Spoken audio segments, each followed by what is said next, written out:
দেখতে দেখতে ছাদে অনেকগুলো গাছ রোপণ করে ফেলছি। এই যে আজকেও 3টা গাছ নিয়ে আসলাম। এখন খুলবো গাছ 3টা। এই যে গাছগুলো হয়েছে 2টা মালবেরি আর একটা বাইকুনোর আঙ্গুল ফলের চারা। আমি গাছগুলো যার কাছ থেকে এনেছি তাকে বলছিলাম যে ভালো গ্রোথ দেখে চারা দিতে। এই যে ছোট চারা পাঠাইছে, অনেক দূর থেকে আনা হয়েছে কোরিয়ার মাধ্যমে। ফল আছে ছোট ছোট, এই যে মালবেরি।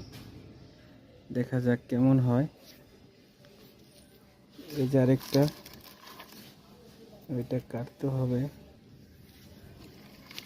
এই যে এটা মালবেরি, এখানে 2টা মালবেরি আর একটা আঙ্গুর ফলের চারা। বাইকুনোর আঙ্গুর ফলের চারা বলছে। এটা নিচে 400 টাকা আর ওই 2টা নিচে 500 টাকা। আর ডেলিভারি খরচ ছিল কিছু।